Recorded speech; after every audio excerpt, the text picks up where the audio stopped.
su comparecencia, que va por otro artículo distinto al resto de los comparecientes que son miembros del Gobierno. Usted tiene un tiempo de 15 minutos para su intervención. Después tendrán 10 minutos cada uno de los grupos, de menor a mayor, y luego tiene usted un turno de otros 10 minutos para contestar a los diferentes grupos. Tiene usted la palabra. Muchas gracias, señora presidenta. Buenos días, señoras y señores diputados.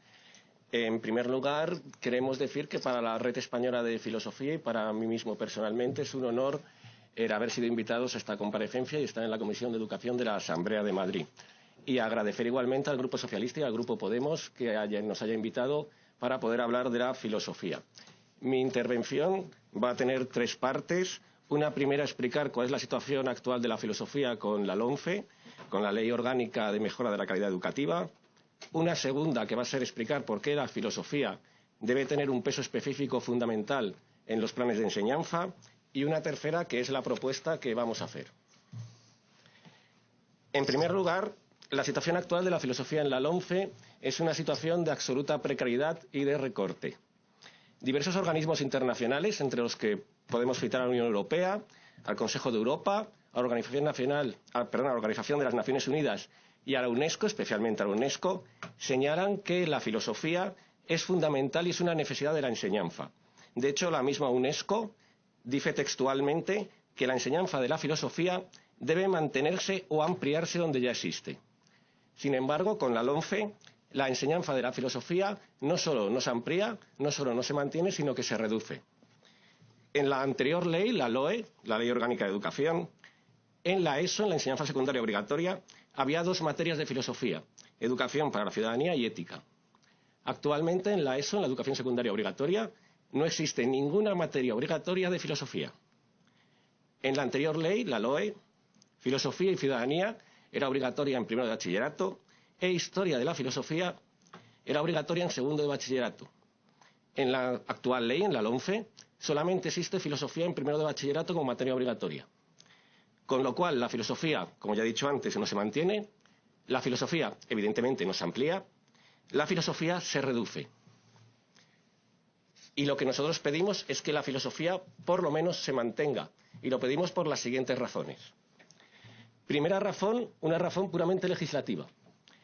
Según recoge la LOMCE, en su artículo 36 bis, y recoge también, lógicamente, el decreto de la Comunidad de Madrid 52/2015, al acabar el bachillerato, los alumnos deberán hacer una prueba de evaluación final, que es la famosa reválida, en la cual entrarán todas las materias troncales que hayan cursado. Como la filosofía es una materia troncal en primer bachillerato, los alumnos acabados segundo de bachillerato, es decir, un año después, tendrán que contestar a preguntas de una materia cursada un año antes. Esto no ocurre en la actual PAU, en la actual prueba de acceso a la universidad, y nos parece algo que va a resultar difícil para los alumnos.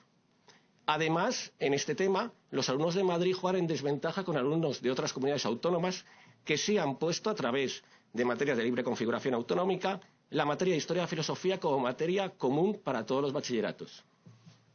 Así pues, nuestra primera razón es esta. Si queremos que los alumnos de Madrid puedan cumplir la prueba de evaluación con garantías, filosofía debe ser obligatoria en segundo de bachillerato. La segunda razón es una razón de tipo cultural. La filosofía ha sido fundamental en la historia de Occidente. De hecho, la filosofía ha sido fundamental en dos campos en los cuales se define Occidente: conocimiento y libertad. Por la filosofía, el conocimiento en Occidente ha llegado a ser lo que es, la ciencia es hija de la filosofía, y por la filosofía ha surgido la idea de libertad y se ha defendido la democracia. Se está dando una idea que es la siguiente, que es que los alumnos no tienen que tener conocimientos, que para eso está Google.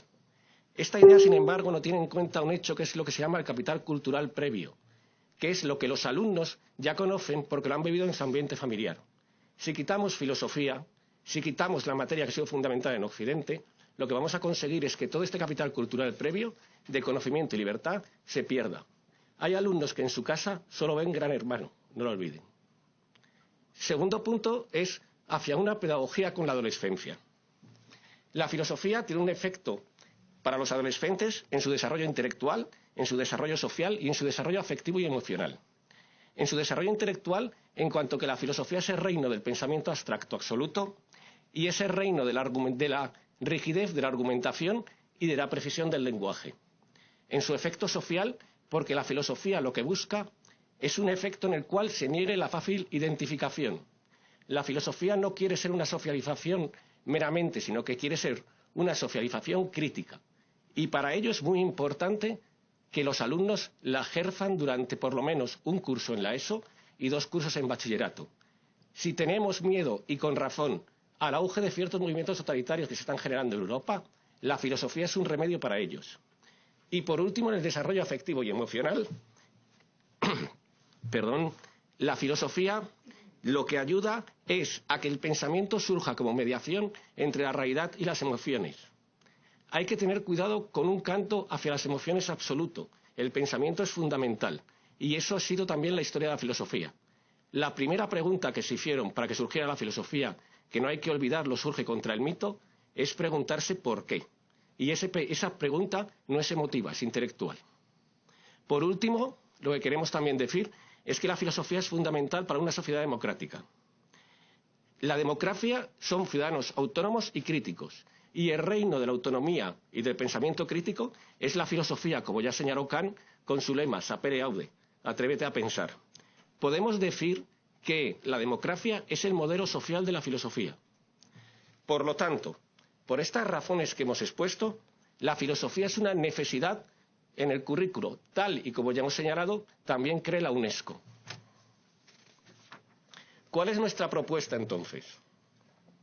Nuestra propuesta, que lo que quiere es no solamente hacer caso a estos organismos internacionales, sino desarrollar plenamente el artículo 27.2 de nuestra Constitución, que dice: la educación tendrá por objeto el pleno desarrollo de la personalidad humana, se divide en 2 partes, una para la educación secundaria obligatoria y otra para el bachillerato.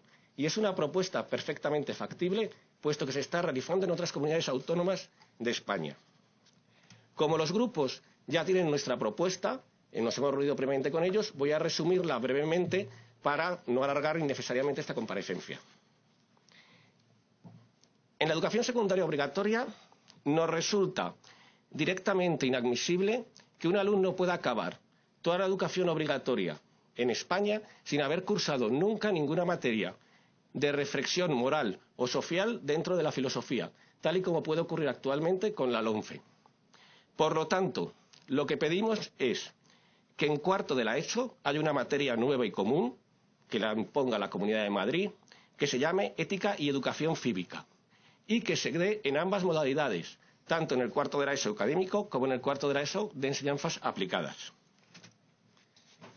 En bachillerato, como ya hemos visto por los 4 puntos básicos que hemos hablado, la prueba de evaluación de bachillerato, la conocida como reválida, por su riqueza cultural, por la importancia pedagógica y porque es la materia clave del pensamiento autónomo y crítico, pedimos que, como también han hecho otras comunidades autónomas, Historia de la Filosofía se convierta en materia común para los 3 tipos de bachillerato, con una dotación horaria de 3 horas semanales, tal y como viene en el documento que les hemos entregado.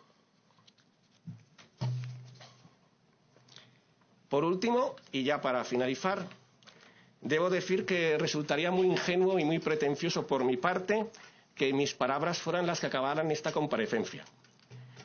Creemos que cuando algo fundamental está en juego, deben hablar aquellos que son también indispensables y fundamentales. Por eso, quiero citar a Kant y quiero citar a su pedagogía. En su libro Pedagogía, Kant señala lo siguiente: el hombre llega a ser hombre exclusivamente por la educación. Es lo que la educación hace de él. Un principio de pedagogía que debería considerarse es el de que no se debe educar a partir del estado presente de la especie humana, sino a partir de la idea de la humanidad y de su destino, con el fin de que un estado más perfecto pueda surgir en el futuro. Al hombre se le puede adiestrar, amaestrar, instruir mecánicamente o realmente ilustrarle. Se adiestra a los caballos y a los perros. Lo que importa, sobre todo, es que el niño aprenda a pensar.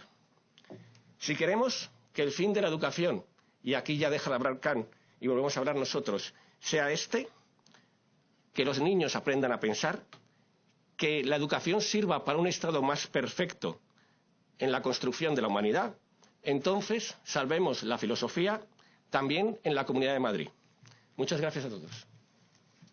Muchas gracias, señor Mesa. Y a continuación tienen la palabra los grupos parlamentarios y de menor a mayor. La portavoz del Grupo de Ciudadanos, señora de la Iglesia, tiene la palabra. Muchas gracias. Pues agradecerle su comparecencia. Hemos tenido la oportunidad de reunirnos personalmente en varias ocasiones, en 2 ocasiones, con su asociación y le hemos transmitido en esas reuniones nuestro apoyo y nuestra comprensión a sus reivindicaciones y sus peticiones. Nosotros consideramos que la filosofía es una asignatura que sirve en buena medida para formar a las personas, como muy bien ha dicho, como buenos ciudadanos, también como buenos profesionales y buenas personas. Y en ese sentido creemos que la filosofía es una asignatura, una materia clave para lograrlo. Les proporciona a los alumnos las herramientas para enfrentarse con espíritu crítico a la realidad. Y, por tanto, la filosofía está respondiendo a buena parte de los objetivos que para las etapas tanto de la secundaria como del bachillerato plantean las distintas leyes educativas. Si uno coge las leyes educativas que se han ido publicando y se repasa los objetivos generales de etapa, verá cómo la filosofía contribuye en buena medida a la consecución de esos objetivos. Bueno, nuestro partido aboga, como bien sabe, por un pacto educativo construido desde la participación de la comunidad educativa y creemos que asociaciones como la suya tienen mucho que decir en la construcción de ese pacto. Bueno, otros, en nuestra opinión, lo han intentado este pacto y han fallado porque, en nuestra opinión, han fijado más su atención en lo que les separa que en lo que les une. Hay que pensar más en nuestros hijos, en las próximas generaciones, que en los intereses de los partidos políticos, ya que la educación, como muy bien ha señalado, pues es una herramienta para la igualdad de oportunidades y creemos que no debe dividirnos en bandos. Por tanto, tenemos que construir sucesivamente escenarios de consenso y este es un elemento más sobre el que tendremos que hablar. Sin duda, cuáles son las materias, cuáles son las asignaturas, cuáles son las áreas de conocimiento que deben conformar cada etapa.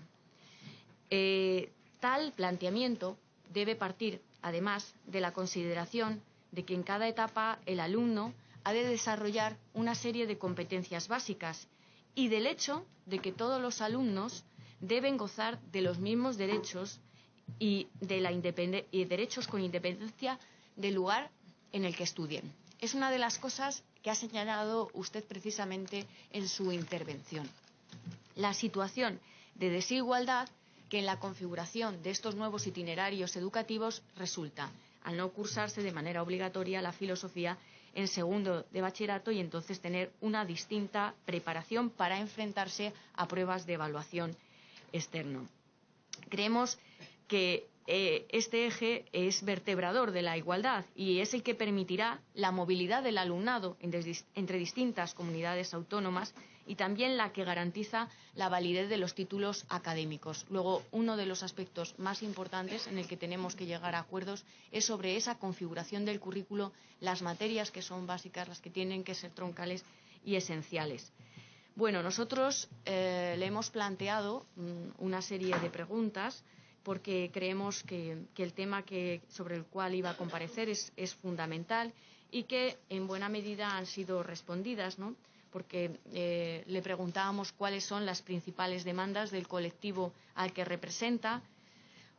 Quizá no nos ha aclarado muy bien cómo valora la regulación básica y algo más sobre la específica en relación a la asignatura de filosofía, pero en general el marco, quizá quisiéramos en esta segunda intervención que centrase el discurso también en cómo sería un nuevo marco legal, ¿no? ¿Qué peso tendría que tener la filosofía dentro de las distintas etapas? Aproveche esta oportunidad un poco para transmitirnos desde su asociación su posicionamiento. Podría ponernos también algún ejemplo concreto de cómo está afectando al el aprendizaje de filosofía y al nivel de conocimiento el hecho de que haya habido estos últimos cambios legales, es decir, respecto del escenario anterior usted como docente, usted como representante de docentes del mundo de la filosofía, qué le hacen llegar, sobre qué perjuicios están sufriendo nuestros alumnos en la Comunidad de Madrid al respecto del estudio de la filosofía, y como colofón, si considera que el marco legal de la Comunidad de Madrid es el adecuado para dar respuesta. Quisiera decirle que nosotros en estas entrevistas que hemos mantenido con su colectivo, con su asociación, pues le hemos transmitido nuestro apoyo y también nuestra sorpresa de que este asunto que tratamos casi al principio del curso escolar, recuerdo la primera reunión que tuvimos, pues todavía esté en esta situación. Es decir, que no haya habido por parte de la Administración Educativa, por medio de reuniones con las direcciones generales, algún tipo de respuesta concreta. También, si quisiera un poco ampliarnos este aspecto, porque creo que es muy importante creemos que es muy importante escuchar a los sectores afectados si realmente queremos llegar a un acuerdo educativo duradero en el tiempo. Muchas gracias. Muchas gracias a usted, señoría. Tiene la palabra por el Grupo Parlamentario Podemos, Comunidad de Madrid, la señora Salazar Alonso. Gracias, señora presidenta. Muchísimas gracias por la presencia de la Red Española de Filosofía. Bueno, yo como siempre he sido profesora de filosofía, que no se entienda esta defensa como una cuestión personal, sino como un posicionamiento de Podemos, del Grupo Parlamentario Podemos, aunque yo creo que me va a salir un poco la emoción, porque es cierto que me he dedicado toda la vida a eso. Yo creo que para plantearse sobre todo lo que es el currículum dentro de la forma más amplia, ¿no?, dentro de nuestro sistema educativo, hay que tener una visión global de qué elementos y qué materias tienen que tener más peso o menos peso dependiendo qué actitudes y qué conocimientos se tengan que tener, ¿no? Y ahí nosotros entendemos que la educación es la herramienta que tenemos, por una parte, para una formación personal que nos facilite la convivencia, pero también que a los estudiantes también les abra caminos y les abra puertas para sus aficiones, etcétera. También es una herramienta, la educación, para la participación activa dentro de la sociedad en el futuro, tanto como trabajadores y también, sobre todo, como ciudadanos que tienen que convivir. De la propuesta que usted nos hace es, por una parte, la ética en el caso de secundaria y, por otra parte, la historia de la filosofía en segundo de bachillerato. Y voy a hablar un poco de por qué entendemos que es necesario. Nosotros creemos que la LOMCE lo que tiene es una visión muy pragmática de la educación, muy apegada a una herramienta útil en un solo sentido de la sociedad. Con respecto a la ética, desde luego los valores morales tienen que ser transversales a lo largo de toda la educación, pero creo que hay un momento fundamental que implica la reflexión sobre estos valores morales. Es decir, uno se tiene que plantear el mundo desde una óptica moral siempre y no desde una óptica utilitaria. Yo creo que el ejemplo clásico que conocemos de los que construían los campos de concentración lo hicieron magníficamente, ¿no? Si uno se plantea, yo no sé si han visto ustedes un documental que era Shoah, que era el cómo se construían. Entonces decías, bueno, es que técnicamente, verdaderamente, magníficamente, con una optimización de recursos, pero claro, falta la óptica moral, y esa óptica moral, la educación tiene que atravesar toda esta óptica moral, ¿no? Nuestro posicionamiento ante el mundo no hace falta solamente que hagamos cosas eficaces, sino el posicionamiento moral desde la cual lo hacemos, ¿no? Y esto yo creo que era una asignatura en un cuarto de la ESO, secundaria obligatoria, en que haya una reflexión real sobre los valores morales, nos parece que es un elemento y una herramienta muy útil y muy importante dentro de la educación. Pero claro, dentro de nuestro sistema educativo nosotros llegan los niños desde los 6 años, por decirlo obligatoriamente, lo dejamos a los 16, y tiene que haber un proceso de autonomía. Es decir, los profesores o el profesorado tiene que hacer que el estudiante que viene apegado completamente a la familia, que con los criterios de la familia, tenga este proceso de autonomía que le permita ser autónomo. Y en ese sentido es fundamental la promoción de una actitud crítica. Crítica no con respecto a criticar las cosas, sino crítica con respecto al tener un criterio propio, ¿no? El no asumir pasivamente por decirlo de alguna forma, el sentido común general, sino tener su propio criterio, ¿no? El tener un propio criterio y el desarrollar el propio criterio es una base de la democracia. Es decir, si la democracia es un sistema que damos en que la gente tiene que participar, lo que es fundamental es que tenga un criterio propio y ese sentido hay que fomentarlo desde la escuela. Y entendemos que la historia de la filosofía es quizá una de las asignaturas que, aparte de la cuestión cultural, que facilita esta creación de criterio propio. Porque la historia de la filosofía no es un rosario de autores, ¿no?, muy importantes, sino más bien, y yo creo que los profesores de filosofía se lo plantean así, es un intento de pensar con otros que han pensado muy bien, que a lo largo de la historia han pensado magníficamente, pues hacer que chicos y chicas adolescentes que probablemente sus intereses vayan por otras vías, el lograr que efectivamente piensen con otros autores que estos no son ni de ningún partido político, ni de ninguna tendencia ni ideología, simplemente han pensado y han argumentado bien. Entendemos que es fundamental para este desarrollo del criterio propio, ¿no? Son distintos pensamientos que le permiten a cada uno de los estudiantes elaborar el suyo propio, es decir, tener su propio criterio. Yo creo que una de las partes, o yo creo que esta ausencia de la filosofía y de este punto de vista dentro de todo el currículum que plantea la LOMCE es el efecto de una expresión, yo creo, muy desafortunada del exministro Wert de eliminar las asignaturas que distraen. Este concepto de asignatura que distrae, que yo creo que es difícilmente compartible o solamente es compartible desde una perspectiva muy pragmática y muy utilitarista de la educación y muy restringida. Es decir, efectivamente hay cosas que no son útiles. La democracia es totalmente inútil, además es costosísima.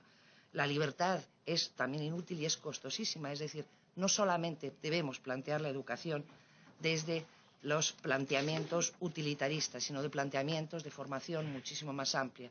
Ya no digamos la dignidad. La dignidad no solo es inútil, además es que es bastante fastidiosa porque le acaba a uno metiendo en muchos líos, ¿no? Es decir, el ser humano es mucho más que esa visión tan pragmática y esta idea de salvar aquello que es propio del ser humano, que es la argumentación, que es la razón, que es el criterio propio que permita elegir con libertad, que es la base de la democracia. Creo que tiene esa parte de formación. La historia de la filosofía en segundo bachillerato tiene un enorme peso y en ese sentido nosotros apoyamos esta propuesta de ampliación. No sé si exactamente esa, estoy pensando en la señora,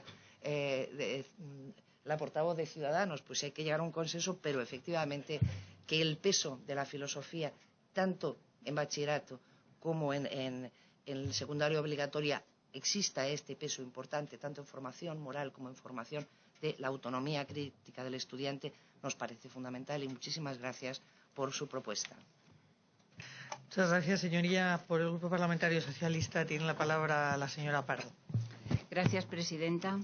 Quiero empezar agradeciendo a la Red de Filosofía que haya tenido a bien comparecer y también agradecer el contenido de la información que aquí nos ha trasladado.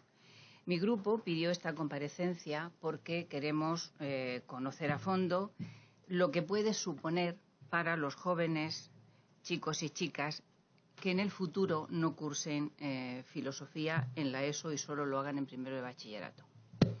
No entendemos bien por qué se suprime esta materia como la filosofía, que tiene una importancia determinante en la formación del carácter, de los valores y de los criterios morales de los adolescentes. Mi grupo considera de suma importancia que en la ESO se imparta la ética, justo por lo que decía anteriormente. Y además de por todo lo que se ha dicho aquí, tanto por el ponente como por las dos compañeras que me han precedido en el uso de la palabra, porque consideramos que la ética está por encima y su utilidad es previa a las teorías morales, como pueden ser las religiones, como puede ser la religión católica, la religión budista. No estamos hablando de adoctrinar cuando hablamos de ética, estamos hablando de otra cosa, previa, como decía, a eso, porque no es una teoría moral la ética. La ética se ocupa de analizar el comportamiento moral, lo que es correcto y lo que no es correcto. Estudia los criterios para designar que unas acciones son correctas o son incorrectas desde el punto de vista moral. Se ocupa de lo que se debe o de lo que no se debe hacer. Se ocupa, por tanto, de los fundamentos de la convivencia en libertad. enseña a pensar a los jóvenes sobre la corrección moral tanto de sus propias acciones como de las acciones de los demás. Y, señorías, con la supresión de la filosofía, la parte de ética, que es a la que me estoy refiriendo actualmente y que es la que en la propuesta de la Red Española de Filosofía figura como asignatura a mantener durante la enseñanza secundaria obligatoria, si se suprime, decía, corremos el riesgo de enseñar a los jóvenes mucha tecnología y mucha técnica, pero nada en cuanto a en qué consiste el uso social de esa técnica o esa tecnología. Y eso es un problema moral, señorías. Y de eso se tiene que ocupar la ética. Pongo un ejemplo. El teléfono móvil es un medio extraordinario que fomenta la comunicación. Luego tiene una dimensión muy positiva. Pero también es un elemento que sirve para acosar. Y esto es un problema moral, cuando el teléfono móvil es utilizado para eso. Y esos son los problemas morales que mi grupo entiende que deben ser tratados en las clases de ética, porque se necesitan herramientas y criterios para determinar si esas acciones son morales o no, porque la moral son acciones y comportamientos, y la ética son criterios para determinar si esas acciones o esos comportamientos son correctos o incorrectos. Me he esforzado mucho, señorías, en aclararme yo misma para poder hacer esta intervención, porque me parece que en el fondo de una posible negativa puede estar la idea de que la ética es una herramienta para adoctrinar y nada más lejos de la realidad.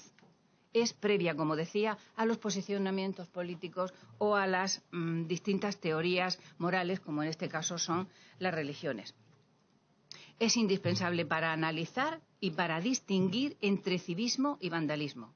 He puesto el ejemplo del teléfono móvil. También puedo poner el ejemplo de las protestas que derivan en vandalismo, que rompen el mobiliario público.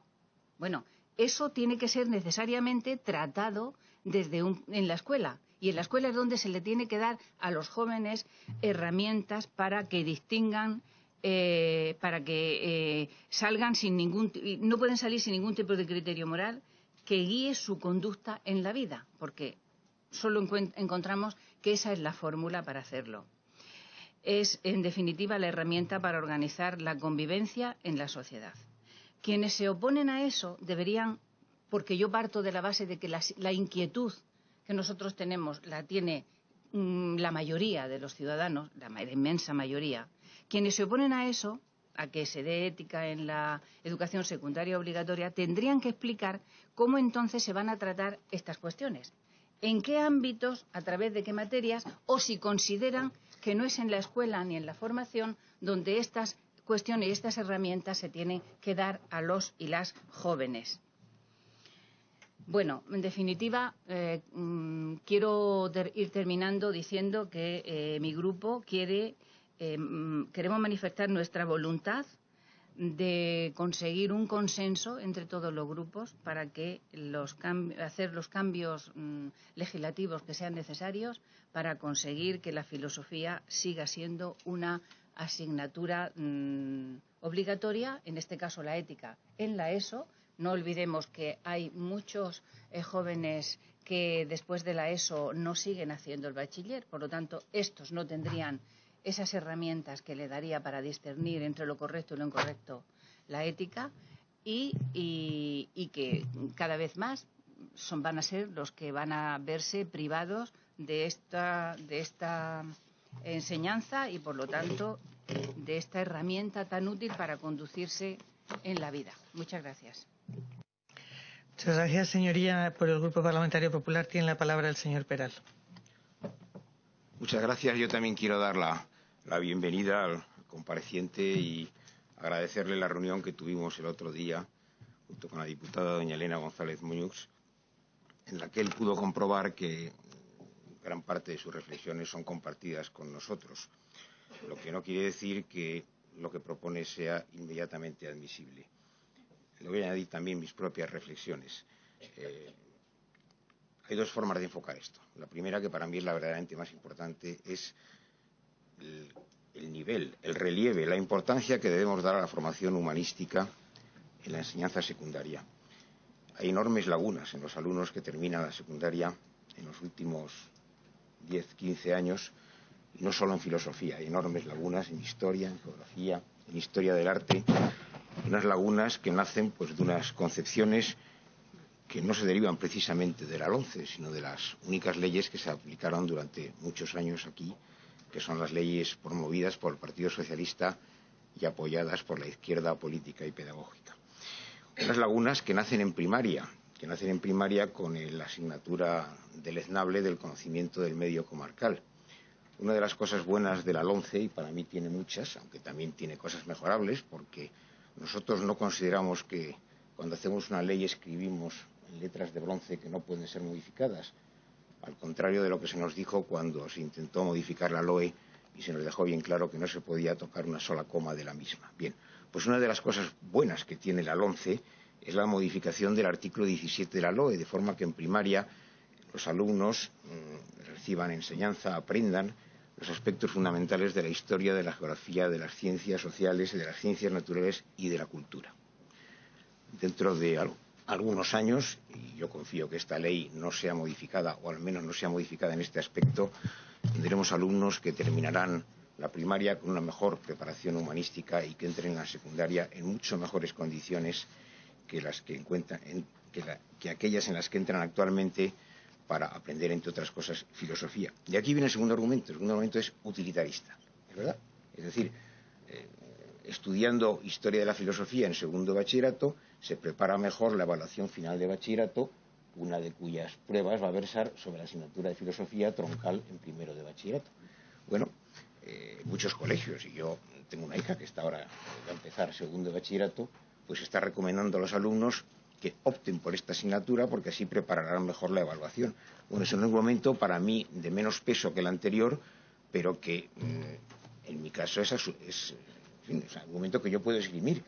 Veo un argumento menos esgrimible en aquellas personas que denigran las evaluaciones. Sinceramente, si la evaluación está mal, pues algo que ayude a hacer mejor la evaluación, pues tampoco debería estar bien. Entonces, la reflexión general es si esta asignatura, ¿qué debemos hacer con ella? Podemos, como propone la Red Española de Filosofía, en el fondo, hablando claro, pues imponerla a todos los alumnos, reduciendo la capacidad de elección de los alumnos y de sus familias. Bueno, es algo defendible y algo que tiene sus argumentos, pero todo lo que sea reducir la capacidad de elegir, pues habrá otras personas, habrá otras familias, pues que no estén de acuerdo. Y nosotros ya sabe usted que respetamos siempre el derecho de elección de las familias y de los alumnos como una de las claves de la educación. En segundo lugar, a mí me parece más razonable. Pues hay que extender a través de un proceso de reflexión de los centros dentro de su autonomía pedagógica, un proceso de reflexión con los alumnos y con las familias sobre la conveniencia de optar por esta asignatura en tanto se mantengan las normativas legales vigentes. La conveniencia de que es una asignatura que va a contribuir a su formación humanística, una formación humanística que en muchos casos no irá más allá del bachillerato y que además les puede ayudar a superar con éxito la evaluación final del bachillerato. En todo caso, estamos abiertos a hablar, reflexionar sobre todos estos puntos.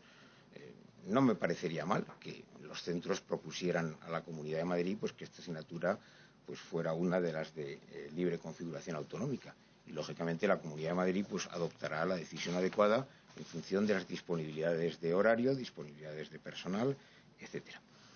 Y no voy a alargarme mucho más, pero no me resisto a hacerle un comentario a la señora Salazar Alonso, que ya la voy conociendo y es una persona enormemente moderada y educada en las formas, pero que encubre un fondo de roca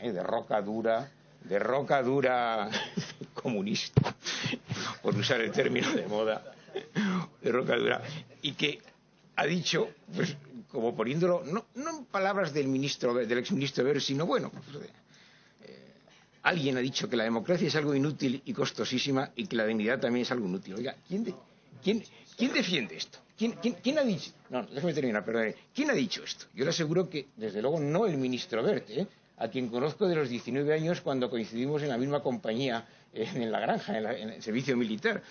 Le aseguro que él en la vida se le ha pasado esto por la cabeza.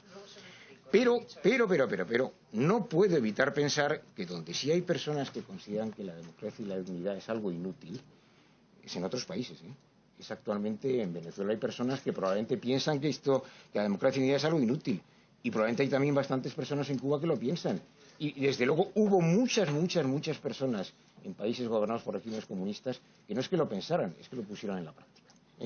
Pues esto es un poco en este debate que tenemos ahora sobre si ustedes son socialdemocracia o comunismo. Pues mire, lo voy a terminar con una perla final, que es de Lenin, ¿no? Usted no negará que Lenin era comunista, ¿verdad? Bueno, pues palabras de Lenin en El Estado y la Revolución. Decidir una vez cada cierto número de años qué miembros de la clase dominante han de oprimir y aplastar al pueblo en el Parlamento. He aquí la verdadera esencia del parlamentarismo burgués. No solo en las monarquías constitucionales parlamentarias, sino en las repúblicas más democráticas. Estas palabras no las suscribiría ningún socialdemócrata del mundo. Gracias, señora presidenta. Gracias, señoría. Por favor. Para contestar a los grupos políticos tiene usted la palabra, señor Mesa, por tiempo de 10 minutos. En primer lugar, muchas gracias a todos los grupos por su apertura hacia el diálogo sobre este tema. Y como hay 10 minutos, voy a intentar contestar en bloque para hacer la respuesta posible. En cuanto al tema de cómo valoramos la regulación básica y específica y qué es lo que está ocurriendo este año, bueno, este año lo que está ocurriendo es que estamos dando una clase de primero de bachillerato con un currículum, unos estándares de aprendizaje que son de una extensión inadmisible, que son de una profundidad que es inadmisible para un alumno de bachillerato que por primera vez da filosofía, y que además estamos dando una clase sin saber cómo va a ser la reválida, la prueba de evaluación. Es decir, se nos está pidiendo que preparemos a los alumnos para una prueba de evaluación que no sabemos cómo es. Kant distinguía entre fenómeno y noúmeno. Fenómeno era lo que podíamos percibir y noúmeno era aquello que era la cosa en sí que no podíamos percibir. Pues la prueba de la reválida hemos preparado para el fenómeno y resulta que la prueba de reválida es un noúmeno.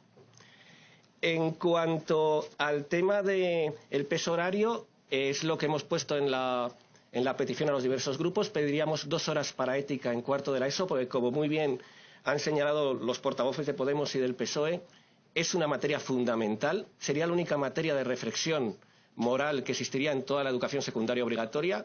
No hay que olvidar que el momento fundacional de la ética en la humanidad, no solo en Occidente, en la humanidad, es cuando Sócrates hace la famosa pregunta ¿qué es el bien?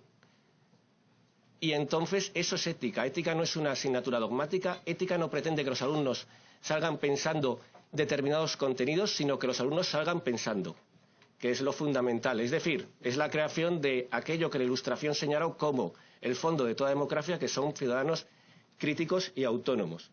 Por lo tanto, para nosotros la ética es fundamental, serían 2 horas, e historia de la filosofía serían 3 horas, como muchísimas comunidades autónomas, también lo tienen ustedes, se lo pasamos, han puesto ya. Así podemos citar a Andalucía, a Aragón, a Asturias, a Baleares, a Cantabria, a Castilla-La Mancha, a Cataluña, a Extremadura y a La Rioja. Por lo tanto, consideramos que es perfectamente factible que ambas materias tengan un peso específico en el horario. En cuanto a la idea de la defensa de la elección de los padres, que me parece un buen argumento, el problema es que yo le encuentro un pequeño fallo. Con la Ley Orgánica de Educación, actualmente en segundo de bachillerato los alumnos tienen obligatorias 4 materias, que son las materias que en la fase común de la PAU, por ejemplo, que fue ayer, que por cierto cayó en lengua un texto sobre la ética, la de la Cortina, pues tienen obligatorio el inglés, el idioma moderno, tienen obligatoria historia de España, tienen obligatoria historia de filosofía y tienen obligatoria también la lengua. Con la LOMCE, curiosamente, los alumnos tienen obligatorias 4 materias, puesto que tienen 3 materias comunes, que son lengua, inglés, historia de España, y tienen obligatoria una materia troncal de modalidad. Por lo tanto, si se está defendiendo la elección de los alumnos y de las familias, no entendemos muy bien cómo al final la aritmética dice que son 4 igual a 4. Con lo que digamos que la solución sería que filosofía fuera una de las materias obligatorias, en este caso por decisión autonómica, por lo menos. Y en cuanto a la idea de que los errores de la administración, o digamos ciertos errores que pueda producir la administración, los solucionen los centros, es un problema porque ni todos los centros tienen capacidad para solucionarlo, y luego hay unas instrucciones de principio de curso que normalmente lo que coartan es la libre elección de los alumnos a través de ciertos cupos de plantilla. Yo me imagino que todos, esto que voy a contar es así, todos saben cómo funciona el servicio de inspección de la Comunidad de Madrid, y no funcionan así porque ellos quieran, lógicamente, funcionan así porque reciben órdenes, llegan a los centros y su misión fundamental es generar un cupo de plantilla. Y el cupo de plantilla es la prioridad de la inspección en esos momentos. ¿Y eso cómo se genera bien? Se genera así a través de una serie de instrucciones que se presentan y que generalmente lo que tienden es a eliminar la optatividad de los alumnos. Y esto, por supuesto, quiero dejar claro que no es que los inspectores lo hagan con agrado, lo hacen con muy poco agrado, pero es una de sus obligaciones. Por lo tanto, la elección, digamos que también tiene que ver con el tipo de centro y con la capacidad del centro para otorgarla. Y desde luego, si estamos hablando de algo tan fundamental, como se ha dicho aquí por parte de todos los portavoces, incluido don Luis Peral, de que las humanidades son fundamentales, las humanidades entonces no se pueden dejar a condiciones absolutamente mínimas de los centros. Muchas gracias. Muchas gracias a usted, señor Mesa. Le agradecemos su presencia y la información que ha prestado a esta comisión. Y ¿les parece? ¿Ya están las invitadas, las siguientes? Bien, pues entonces.